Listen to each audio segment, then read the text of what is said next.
Good morning, campers. Welcome to Radio Camp HalfBlood, a Percy Jackson read-along podcast, and I'm your host, Zack. And I'm B. We read Chapter 12 of The Lightning Thief. We get advice from a poodle. From a poodle. Poodle. I like the name Poodle. It reminds me of noodles, or oodles of noodles. God, I'm hungry now. The name Poodle? Is the poodle... The poodle's not named Poodle, though. We're jumping ahead. The poodle is... Is the poodle a Pokemon? Does Poodle say Poodle? Wait, is that a Pokemon? No, probably. Actually, you know what? With this new generation of Pokemon, It might be. I thought maybe it was there's a trash Pokemon. There's a Neopet called a Poogle. A Poogle? Yeah. B, what did you think of this chapter? It really struck me how short it was. Am I, going crazy here? But, this was really only a few pages of a chapter. It's kind of like a vignette, almost, not even a chapter. It's a real change of pace as far as, tone, because they go right from, the whole... It's about 8 pages. I would consider it more of an interlude. It's just them sleeping. Yeah, not a lot happens. There's some exposition stuff going on that I thought was nice. I kind of relish in these kind of moments in books sometimes because it makes you feel more grounded in the world. I think the first one we get is, so the chapter opens up and they have left Medusa's Gnome Emporium and they're chilling out in the woods and there's no fire because they don't want the monsters. Because they're stressed about it, yeah. And also it's covered in garbage and everything because there's, I guess, teenagers who party in the woods and have stupid New Jersey teenagers ruining nature. Yeah, it's like them kids that went out in the wood looking for the Blair Witch. Yeah, basically. Or went out in the woods looking for a place to drink beer that they got through dubious legal ways. I feel like the beer they drink is actually how they have in most movies. It's beer. Yeah, it just says beer on it. Yeah, it just says beer. Or has the 3 X's. I feel like my conceptualization of teenagers when I was 12 was they go to all the parks I want to go to and they ruin them by drinking beer and then breaking the glass and leaving it there. And I feel like broken glass was a big deal when I was a child. My dad was very concerned I would touch the broken glass. He'd watch out for the broken glass. I don't know. And get tetanus. Or I guess, I don't know, get some sort of horrible wound. I mean, that doesn't really happen, though, really. I mean, yeah, I guess... I'm going to pick up the glass. Anyway, it's... Then again, for me, my perception of teenagers is going to sound really nerdy, but, I watched a lot of John Hughes movies, so my perception of teenagers might have been warped a little bit. I think that was kind of my perception of teenagers, too. I mean, I also blame just every bad thing that ever happened to the neighbor. I was a crotchety old 8-year-old. Where I was those teenagers down by the swing sets smoking their cigarettes. I don't even know what I was doing. Anyway, but that's kind of the apocryphal teenagers that I imagine made this forest a nightmare covered in garbage. Or they're like Fonzie. Yeah. I kind of like how this chapter doesn't really have any action in it. It's almost like it's home on the range. Percy pretty much has an acoustic guitar, and they're just having their little campfire song. Only they don't have a campfire because they're afraid of murder. So yeah, they're sitting in the sad woods of New Jersey. I don't know what's sadder, that they're sitting in the sad woods of New Jersey or they're still sitting in New Jersey. And everything's polluted and depressing, and that's why Grover is so distressed, because he's a satyr and they love nature. And so this is kind of his little monologue about humans and pollution, which was kind of adorable in a way. It felt very of the time when this was written, that they're just oh yeah, environmentalism, when people were still vaguely optimistic that anybody would care about that. But yeah, I thought that was kind of cute, the way he describes he's waiting for the return of Pan, I guess, or he wants to search for Pan to return the Earth. You mean Pieter? He's in Neverland, isn't he? Yeah. You mean Pam, the cooking spray? Pam. I thought you meant Dunder Mifflin. That's a paper company, right? Yeah.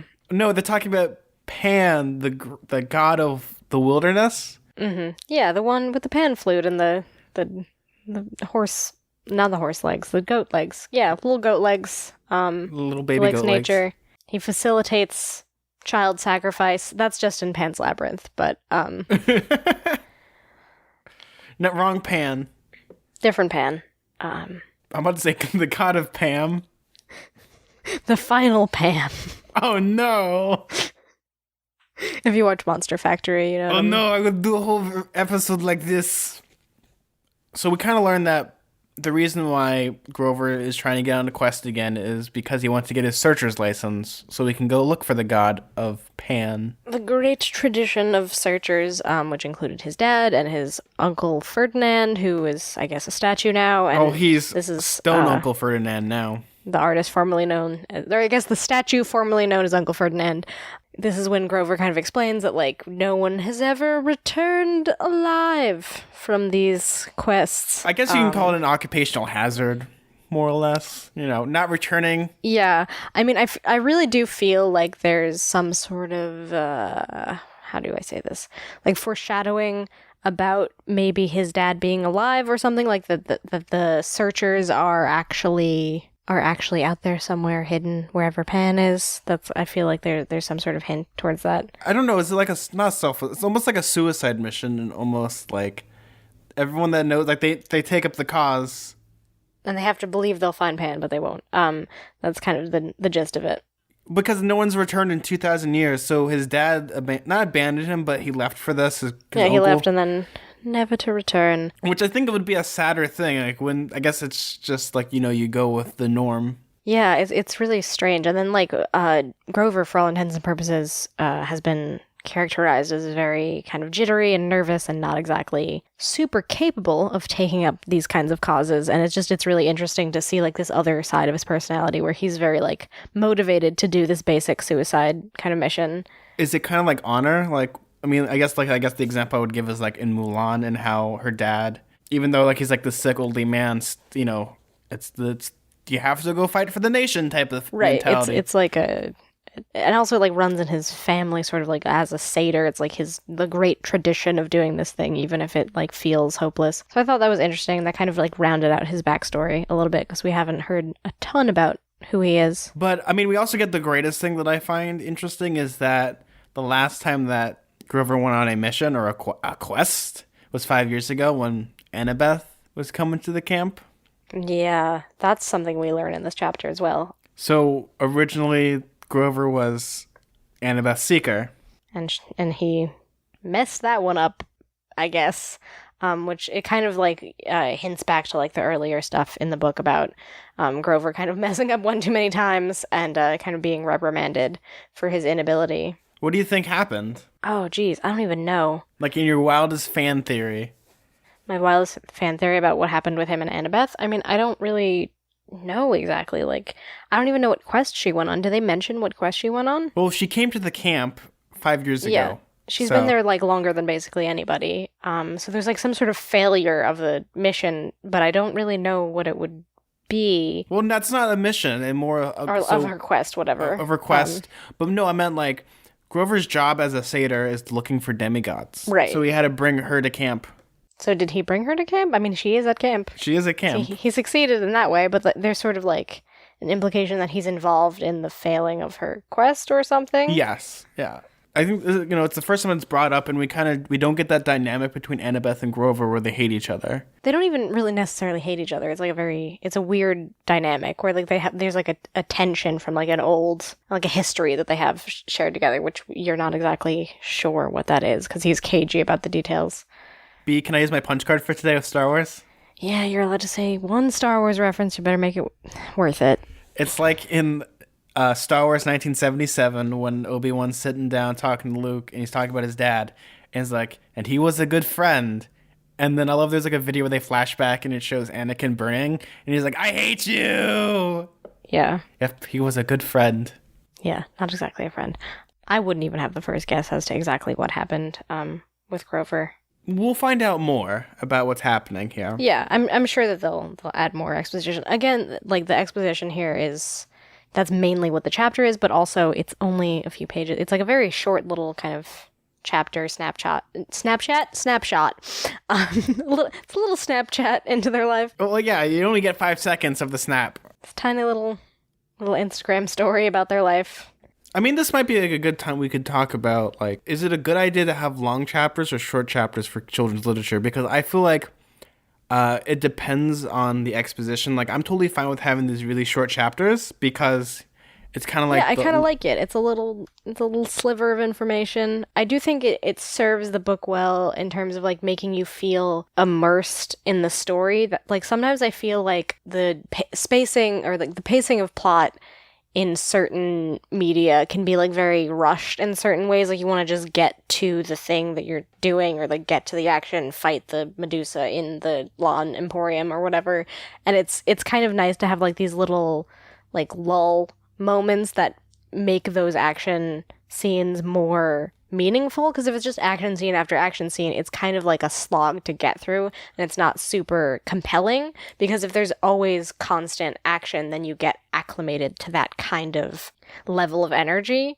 Well, I feel like if you have like these kind of like lulls and they're just kind of sitting and being characters and interacting with each other in a way that like, okay, if you put all these characters in a campsite together, how are they going to bounce off of each other? What kind of questions are they going to ask? I think that's what kind of makes a character less like a page on a book and more human. Yeah. Is almost like you have these situations where you have them in this campsite, and you know they're not fighting, they're not doing anything, they're basically just hanging out, and I like that more because it adds more characterization to the I would say to the character, and how you're talking about like ADHD kids, so they're not really like going to really be sitting down. They're going to be doing something. And I think it's really interesting that you have these dynamics between Percy and Grover, and how, you know, Percy's he wants to do his own thing because he kind of tells Grover like he wants to find his mom. Like it's not a secret. Right. Yeah, and then Grover kind of knew that from the beginning because it's pretty transparent, the motivations. I guess that kind of brings up what this is, that Grover also can sense Percy's emotions. Yeah, like that's the whole, I guess, characterization of Grover, is that he's emotionally attuned to people's like Emotions. even like hidden kind of feelings about things. Like, and then of course Percy gets a little bit defensive. I like that about Grover, especially when he says that he's like, oh well, I'm not brave like you, or I'm not smart like Annabeth, but I do have like this sort of ability to be like attuned to how people are feeling. And then Percy gets a little bit offended by this, and he's like, no, well, I don't want to make my dad proud. That's not why I'm doing this. I hate my dad. Like it's like, well, come on. Deep down inside, he wants to make his dad proud. Yeah, of course he does. Like, I think that's what most people, not like people that, I guess people that have known their dads, or not, I guess even people that haven't known their dads. yeah, exactly. That's just like human nature, is to like want to like prove something to people. One of the classes that I took, and it's always like kind of stuck with me, is for the hero's journey. It's a little different between boys and girls. Now for girls, like the transition between adulthood to womanhood there's actually like an exact point to it, and that's kind of like when they they bloom. They hit the puberty. It's pretty clear. Yeah, they hit the puberty, and then that is like you're a woman. Now for a man, the idea of a manhood is a completely different concept, and has like either, you know, being better than your dad, or like proving yourself, basically what you're worth. Right, like the moment when the father becomes strong, or like the son becomes strong enough to fight the father, kind of thing. Like typical trope of a lot of. Well, I guess the best example is if anyone's ever seen 300. In that the Spartans, I guess it's good because it's Greek. The Spartans would leave their sons in the middle of the wilderness, and it's like you right. have to survive and come back here, and now you're a man. It's almost the same thing with Percy, and how his quest is really to prove, not to himself but more to his dad, that he is worth like his salt. Yeah, I mean, he obviously has some serious abandonment issues because he has this father who he never knew and just kind of, you know, made him like. Banished him to this fate of being this demigod and dealing with all these monsters and living with his mom and Smelly Gabe, so that way he's not like harmed by the monsters out there to get him. And it's like all of this has to do with his dad, who he's never even met. He doesn't, I mean, he used to even think that he briefly saw his dad as a child, but as his mom reveals to him early in the book, that he never even met his dad. Like, this is just like this weird shadowy figure that has had so much influence on his life, but he's actually never even met him. I mean, it's like an interesting thing about a person. The difference between like love and hate is that you can hate someone but also love them at the same time. Like it's a very thin line. Well, yeah, like, because in a way, like, love and hate are, like, they're not diametrically opposed in a lot of ways because they're both, like, very intense emotions. For instance, Percy's dad, who kind of just leaves him hanging, also probably has this sense of, like, some responsibility to his son, though, I mean, I guess gods are kind of weird and complicated when it comes to... I think the problem with it is, you gotta think of it this way, B. When it comes to a god, I'm not trying to defend Percy's dad because he's a very gray area character. Right. Is that he's had so many children, and a lot of times he sees them pretty much, he stays the same age pretty much, and they wither and die. Right, they're not of the same, like, plane as him. He experiences reality differently than them. I'm sure, like, early on when he was having children, it was like this great, wonderful thing, but, you know, that's the problem. I guess the real villain is time itself. Mm-hmm. Creon says the whole thing. It's like he's seen so many people, like, die. Right, yeah, that's why he's so, like... I guess jaded to the situation. He's just seen so much. But I mean, I guess like for Percy being able to impress your dad, it's almost like it's a Herculean task. I don't know if I can use a better choice words than that. Yeah, just like reference another myth. Yeah, it's a Herculean task. There's a reason that these myths stay with us because they're like the bare bones of kind of storytelling tools that are just used over and over again. And it's also kind of like the thing of like how does one impress a god? Yeah, there's that aspect too. I mean, even though he's a demigod. But I mean, of course, there's like the complicated and interesting thing about demigods is like in a way they can kind of go anywhere as well. Gods are kind of restricted in their abilities. It's almost like they have like vampire hospitality, like they have to be invited in. Yeah. I guess that's what actually makes Percy the most human is he doesn't want to like... I guess in like most stories like this, automatically like he knows his dad's alive, he wants to please him, but in his mind of minds, he does not want to. Well, yeah, I mean, because he's embarrassed by that concept because he doesn't want to, like, give the credit to his dad that he would be changing his behavior just to impress this guy who kind of, like, disappointed him in a lot of ways. Which I think is a good thing because that makes him one of the best, like, grounded characters in the series. Mm-hmm. He sent Medusas Head to his dad. Mm-hmm. For all intents and purposes, that could be an insult. Or, you know, because he wants to turn him into stone because he puts it in a nameless box. Right, yeah, that could do some damage. We really wish we could get like a child psychologist here. Mm-hmm. Because I feel like there's like the stages of development where I guess like a kid probably would need his dad or his mom the most. And he's kind of like past that already. And how he's pretty much by himself in this situation. It could be a really fascinating study in kind of like children development. Yeah, I would be interested. I would be super interested to have someone on the show who like is a parent maybe and like what their perspective on these books would be because we're really looking at it even though that we're adults now. We're still looking at it through like the lens of, you know, how would a child read this? Well, we have fur babies, but not like I have a quill baby. You have a cool baby and I have a fluff baby. Muppet. But we don't have, you know, babies. Yeah, thank God. Oh, oof, that would be... And we're not going to have any anytime soon. But it would be really fascinating. So if there's any person that has any... I'm going to try to reach out because I know some people that are psychiatrists and psychologists.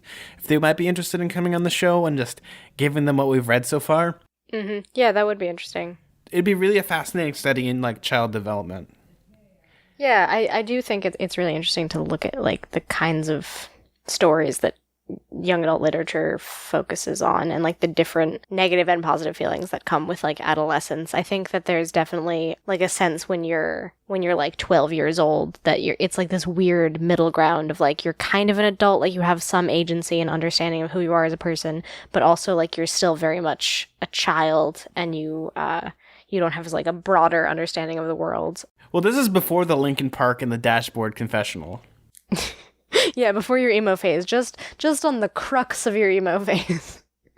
God, I hate my parents. Do kids still have emo phases? Oh, yeah, they do. Rawr, XD. I see posts online that are just like, wow, I really wish I was, like, alive during the emo, like, revolution or whatever. Like, oh, no. And I'm like, oh my God, I'm 1,000,000 years old. You know what's even funnier? I saw someone that was like, they had a copy of Weezer Pork and Beans.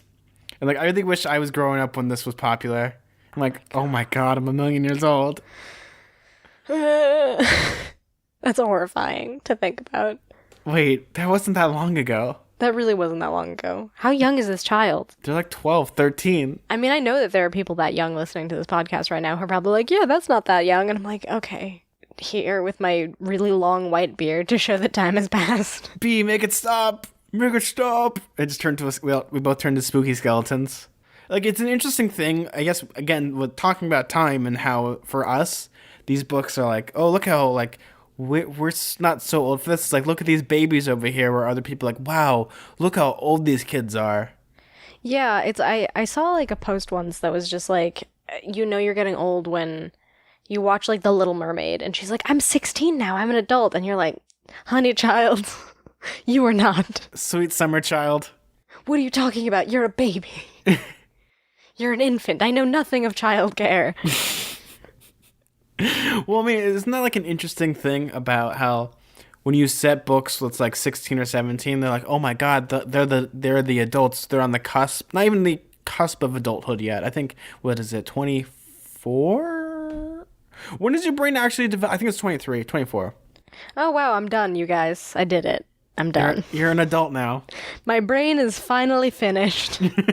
We've been working on it for years, and we finally got it. Yay, go well, brain. Well, this is the final product, huh? Yeah. Not impressed. And just like someone has like a dome head. It's just like, I've learned everything. I've read every book and I'm only 16. There are plenty of children way smarter than me. Probably listening to the show right now. Quick, what is pi divided by itself 80,000 times? No calculators. Okay, I couldn't do math ever in my whole life. I was talking to the smart kid.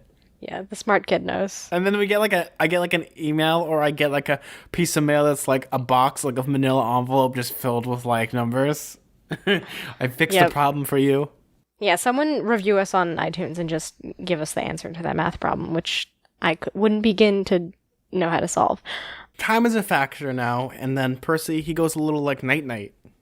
Yeah, he passes out and he proceeds to have another one of his spooky dreams. I just like imagine like he's like in a bed and it's just a black room. There's like someone off screen has like a fog machine and they're just going, ooh, spooky dreams. Yeah, his dreams are pretty horrifying, and they also have like a kind of element of reality to them. Or it's to some extent. It's like prophecy almost. Yeah, exactly. Well, I think I said in the first episode, because I know this for a fact, is that in a lot of Greek plays, characters will have dreams, and what the Greeks believed was that dreams were like flashes of the future or things to come. Yeah, so that's kind of the deal with Percy, is every one of his dreams kind of has a vague hint of what's to come. And what's that to come, B? Some bad stuff, you guys. There's spirits floating around all over the place, and like for some reason Percy knows that they're dead people, and he's like feeling like a weird sense of like that something's grabbing him, and there's like this big pit with something spooky inside that's like speaking, saying like a scary kind of refrain about how they want him to make a deal with them, and how he's like, I don't know, then they kind of insult him a little bit and call him too small and weak to complete this quest. Spooky dream. Yeah, and it's... What does it mean? So B, you know what it reminds me of? Because it's kind of like trying to make like a bargain. The disembodied voice, it's like, bring us the bolt, wipe away the debt. Yeah. Because the debt is his mom. Percy, catch! Here's some salts! So spooky dream, I have no idea what it means. Maybe I'm dumb. Who knows? Well, I mean, it's kind of like, it is like, bring us the lightning bolt, and we'll give you your mom back. Yeah. Basically, yeah, like what you want is what they say. Yeah, we'll give you what you want is the phrase. Well, then he like... Percy in his dream sees his mom in like an agonizing pose, and she like can't say anything, and then he tries to say something and he can't speak, and it's very spooky. What do you think is going on now? What do you think this is a good thing or a bad thing? I don't know what I guess the evil voice is Hades. I have no idea who it is. Who has the bolt to begin with? I thought the bolt was already in Hades. Yes. Though. So who would the voice be? But also remember, they also bring up more stuff about how when Percy wakes up, they kind of have more of a discussion, because Annabeth wakes up and was just kind of also weirded out that the Furies weren't really attacking the bus. Right, yeah, they mentioned that before, where like where Grover was like, I don't know, like it feels a little bit like these monsters are pulling their punches, like they're not being as forceful, so like there's something else going on, like he's being groomed or sort of prodded to be doing this one thing. Can I use my free? Because I think I filled up my punch card for Star Wars. Okay, you can use your free. It's almost like in Star Wars 1977. It's like, you call that easy? I wouldn't call that easy. It's like they're tracking us. You know, they put like a little homing beacon in the Millennium Falcon to go to Yavin 4. Once again, spoiler alert for Star Wars, you guys. That's not even the biggest spoiler alert in Star Wars. The biggest is... Yeah.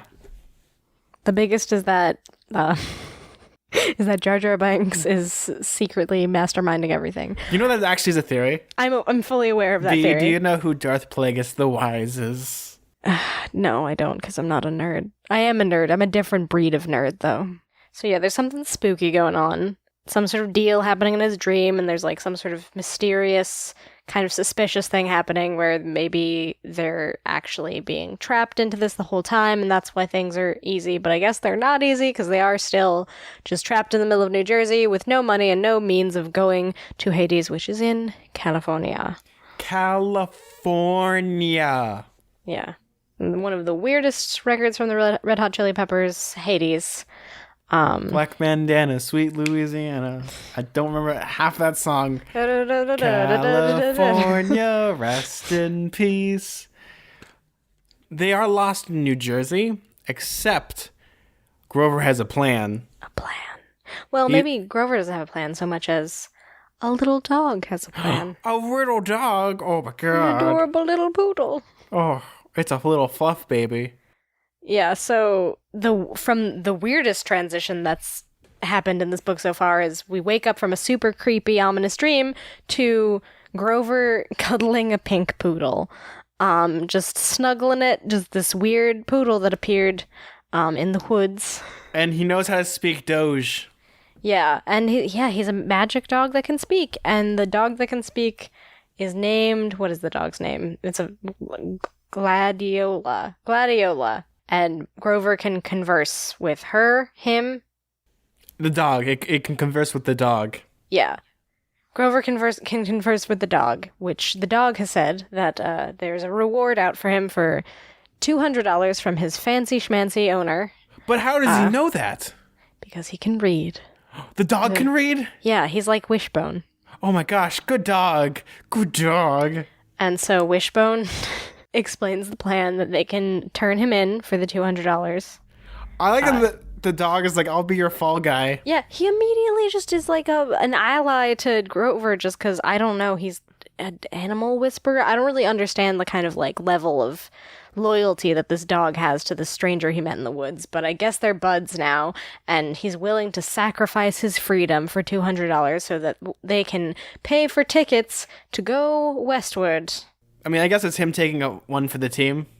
Yeah, but like, what's the team? He doesn't, like, I found that very strange. Is like, he just meets this dog in the middle of the woods, and then in the time it takes for Percy to have one weird, whack dream, he wakes up and all of a sudden, not only is he buds with Grover, but he's willing to, like, sacrifice his, like, life to, not life, but, like, his freedom, so that these rando strangers can just, like, go and find Hades in California. It's just a very weird thing. I mean, dogs are really smart. They know when an earthquake's going to happen. Maybe they know about the gods. Maybe the dogs are really smart. Also, they can talk, and maybe, I don't know, maybe Grover explained their situation. Well, no, you can only talk to Grover. Grover's Meowth. Yeah, Grover can, he can talk to the Pokemon, and he can talk to people. I would love to have that power to talk to dogs, but I feel have like you after... seen Detective Pikachu? Yeah. Which one? The one with Danny DeVito? Where he does the voice? No, the recent Detective Pikachu. Does he? No, Danny DeVito doesn't do the voice, does he? It's No, someone did a trailer where they used Danny DeVito's voice in clips from Always Sunny. Yeah, isn't it Ryan Gosling? No, it's Ryan Reynolds. Oh, different Ryan. I get them confused sometimes. Anyway, so this magical dog appears out of nowhere, sacrifices his freedom, says, "All right, here's our plan. We're gonna go west." They're like, "Wait a second, I don't want to go on another bus." No, it's a train. Amtrak. It's half a mile away. Let's go. See, well, I mean, a train can't go that fast unless, like... Amtrak trains aren't super fast. They're not. They're...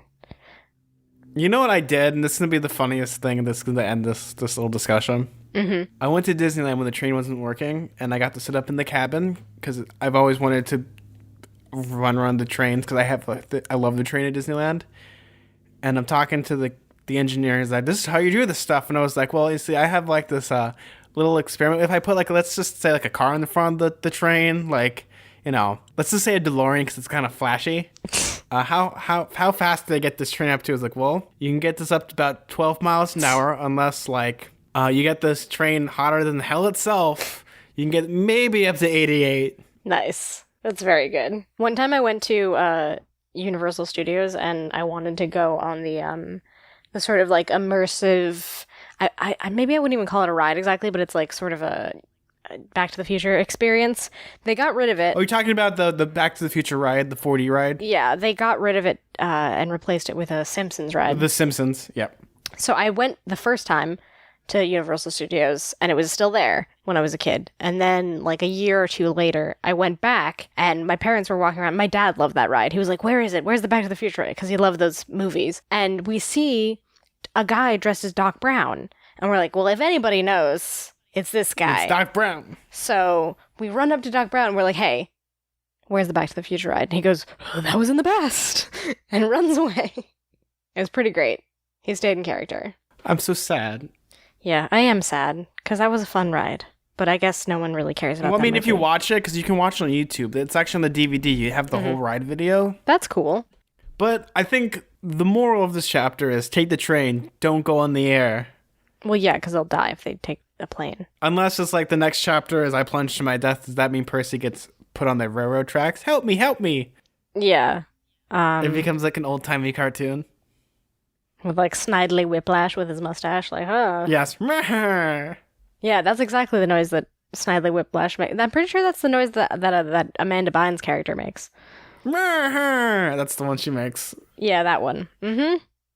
Only 90s kids will remember. Do do do do do do do do do do do. Wait, what is that? What song is that?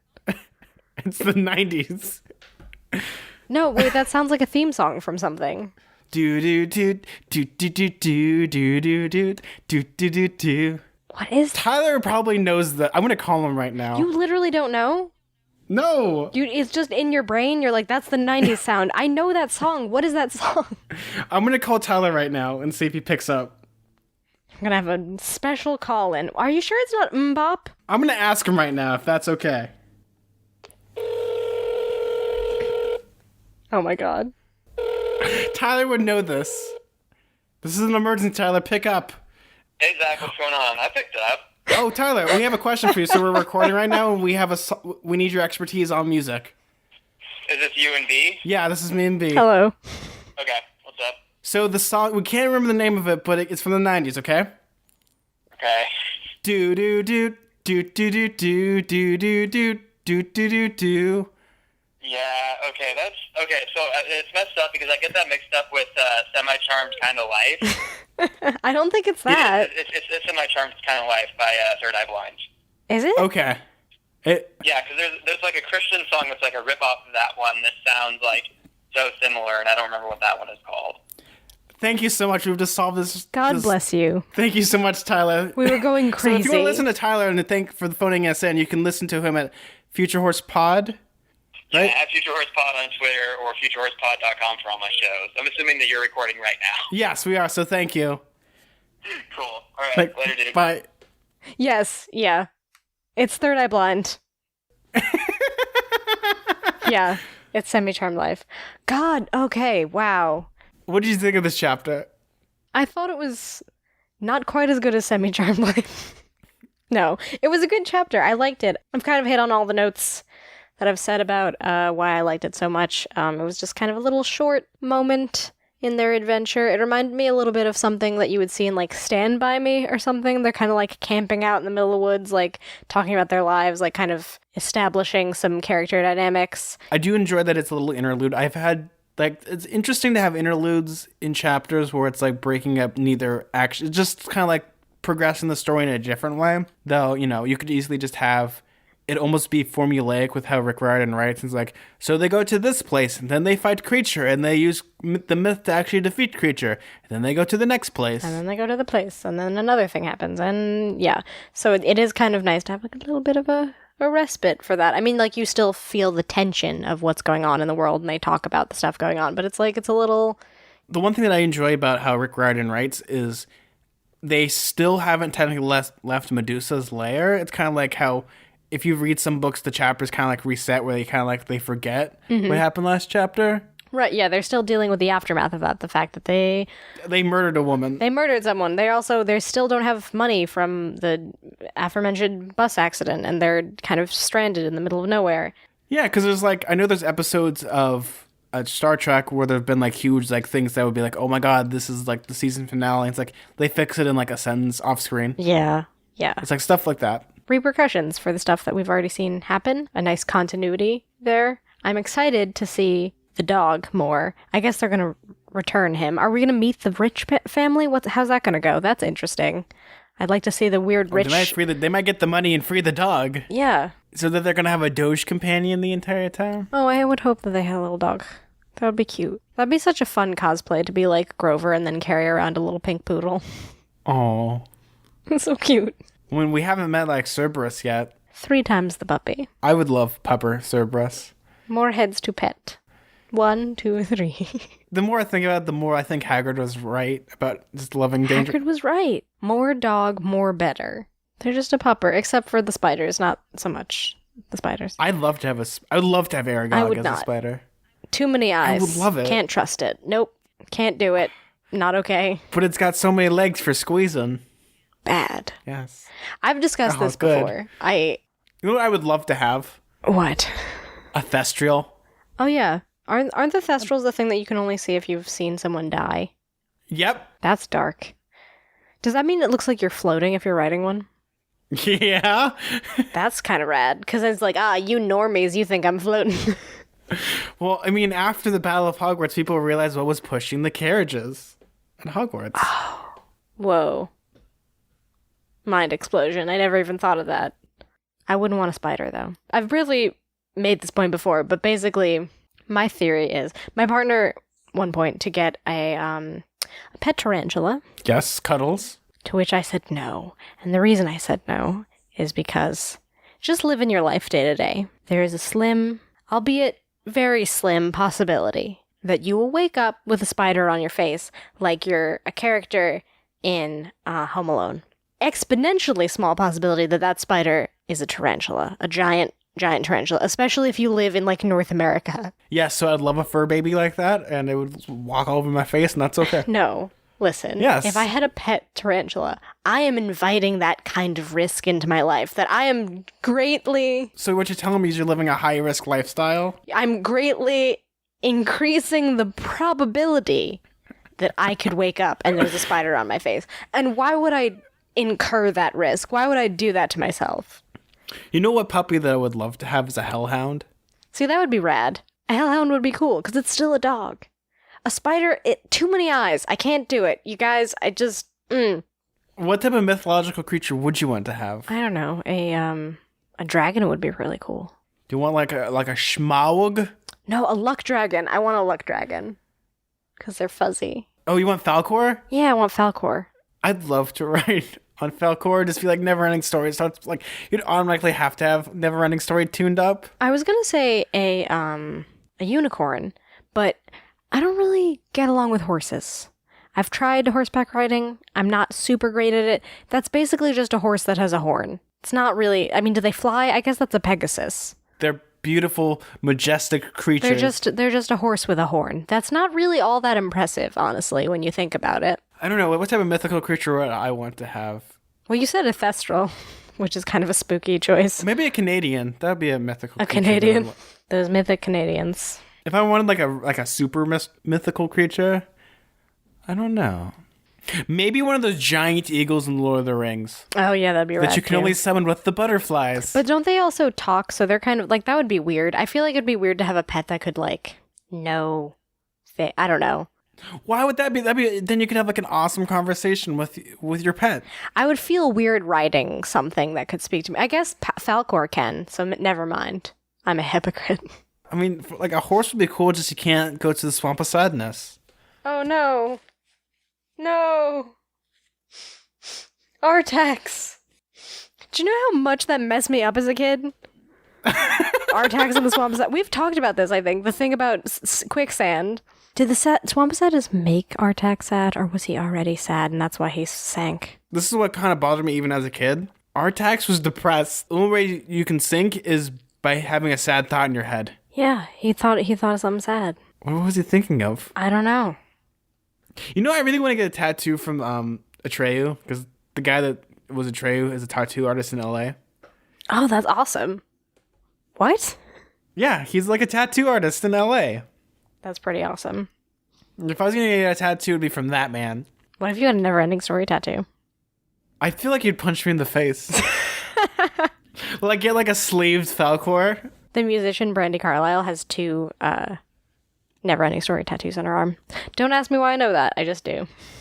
I'm really excited for next chapter. Do you want to know what the name of the next chapter is, B? The name of the next chapter is... I Plunge to My Death is the name of the next chapter. Thoughts? Does the train go over like a spooky bridge that collapses or something? Ooh, spooky. Polar Express situation.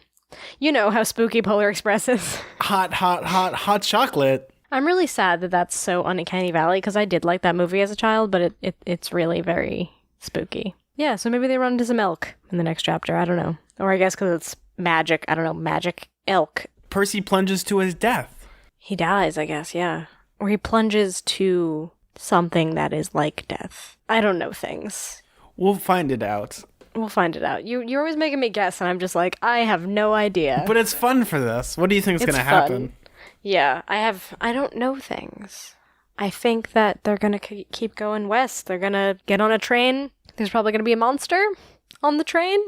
Can take a wild guess. There'll maybe be a fight on top of the train. That's some good stuff right there. A fight on top of the train. Very classique. He doesn't die, actually, right? Like, I'm not telling you anything, B. This is... Yeah. That's a way to have a shortcut to Hades, right? You just die. Yeah. You jump and you die. You jump and you die. And then you just fight your way out. Well, I mean, if you're dead, you're dead. You're like D-E-E-D. Mm-hmm. That's how you spell it. D-E-D-D-E. Dead. Dead-y. Did you get any messages, B?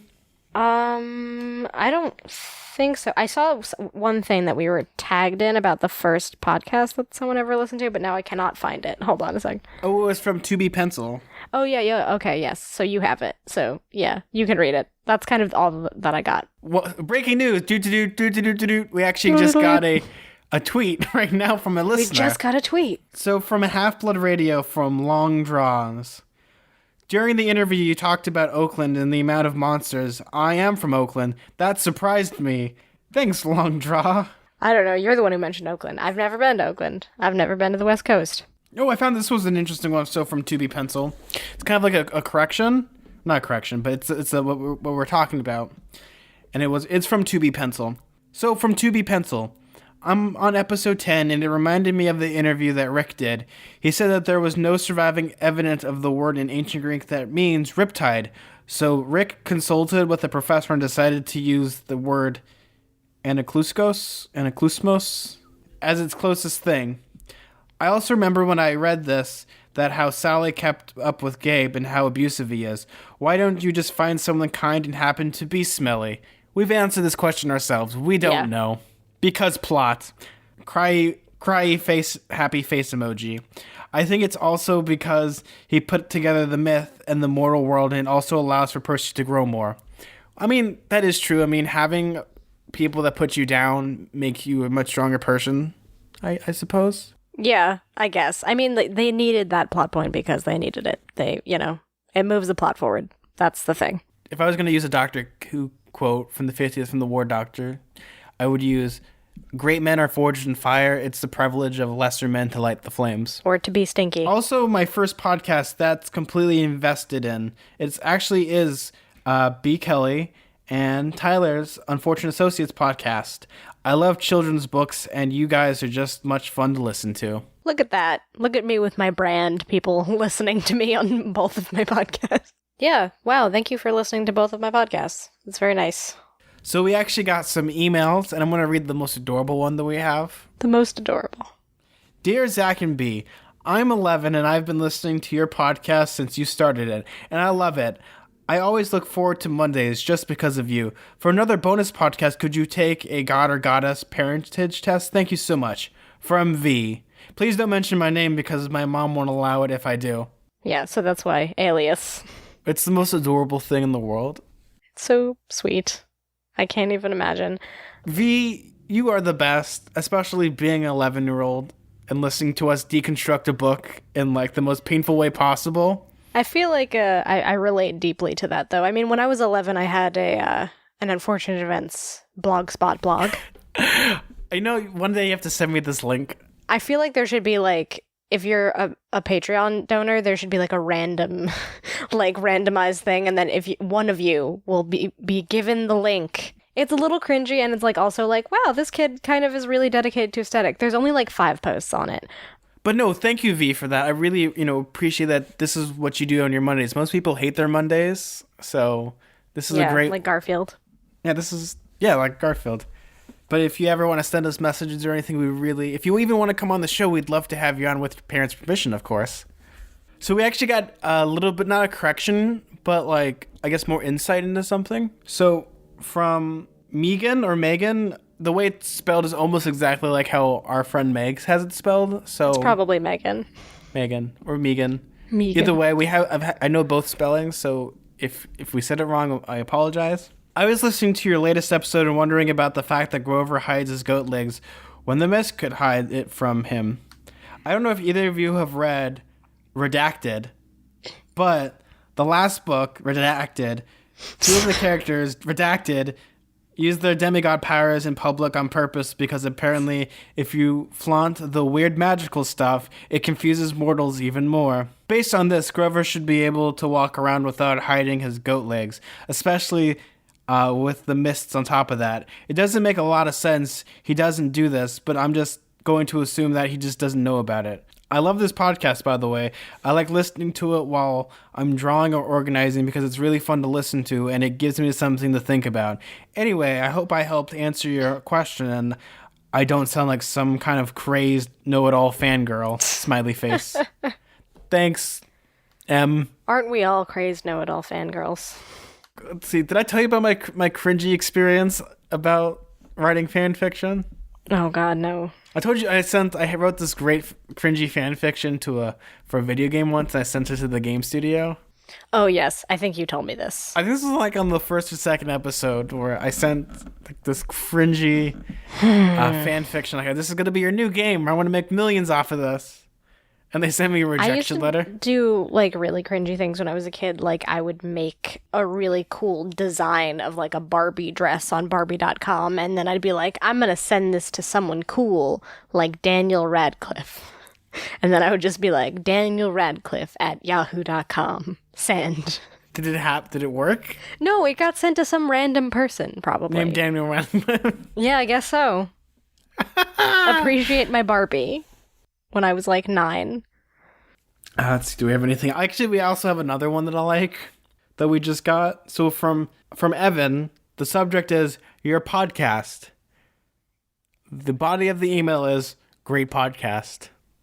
Succinct, I like you. Very, very to the point. Very Ernest Hemingway of you. And then we have one more from Philip.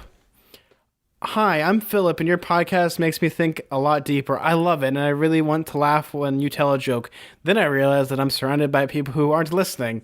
B is hilarious noob, and I'm surprised that they can think so far into the future. I've read all of Rick Riordan's books at least once. Percy and the Olympians, twice. Heroes of Olympus twice. I'm reading the Kane Chronicles right now for the second time. I'm really happy that someone... has the same passion as me. Thank you, Zack and B. Oh, what a nice message. I'm hilarious. A hilarious noob. But I'm hilarious. Yes. But you have heard of me. And this will be the day that you always remember B. Just that. B. Ha ha ha. Thanks, guys, for sending these wonderful emails. Me and B love reading them. And yeah, I love when you send like a screenshot of just some sort of new message or email we got. It's really fun. Yeah, no, it brightens both of our days. Sometimes, we both have really interesting lives when it comes to certain things. So, like, they really do brighten our days. When, like, we might be stressed out either by work or something. And it's kind of like what keeps us going, puts one foot in front of the other when it comes to podcasting. I enjoy the feedback. It's really quite nice. I love this community. I think if every single one of you would, like, turn to your right, now turn to your left, I think we just did something here. It's a connection. But I just would love to thank you all personally because, if it wasn't for you folks, it would just be me and B talking. Into a void. Into no a one void. would care. You know what? That would be fine because I wouldn't tell B about it. I would just be like, we have all the views. Yeah, I would go on our iTunes and realize that we didn't have any reviews, but it's fine. I still get to talk to my friend Zack about books, so it's really not a net loss, even if we did have no listeners. But it's nice that we do. It's a nice bonus. And we just have so much wonderful stuff planned. Actually, the one email that V sent us, we're going to be doing. We finally are going to do it. We're going to take our God parentage test. Yeah, we're going to see what cabin we belong in, what parent is our god. Wait, no, what god is our parent? So far, what has been the most appealing cabin? Oh god, I don't even know them off the top of my head. Do you want me to tell them to you right now? Yeah, sure. Zeus, Hera, Poseidon, Hephaestus, Aphrodite, Ares, Apollo, Dionysus.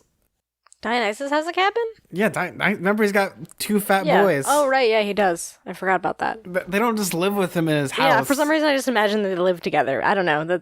Just because he's there, it's kind of weird. Anyway, Oh, and Athena.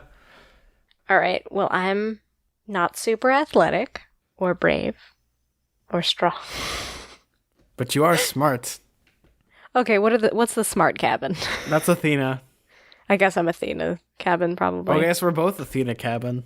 Yeah, I'm not particularly brawny or fighty, I guess. Yeah, I can fight with my words. Well, there's also other places, but they're kind of spoilers for right now. Oh, okay. I don't know, this might be like the hard part of trying to do in this, is like more stuff will be revealed on... Oh, more stuff will be revealed. More stuff will be revealed, but Secrets. you'll learn more about the cabins, and you might Yeah. find other ones that you might like. That's kind of like the weird thing, is like trying not to do this right now.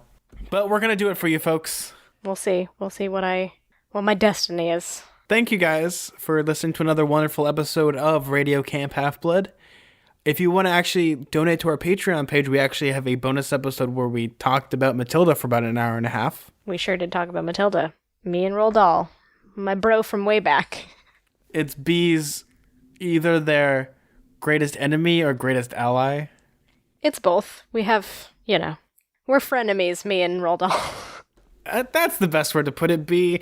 That should be a shirt Me and Roald Dahl are frenemies. for frenemies. I already made this is too long of a story, but basically there's like a joke on My Brother and Me where they call Willy Wonka Sad Cabbage Boy's Candy Factory or something. Like, I don't know. Oh, Sad Cabbage Boy Candy Contest is what they call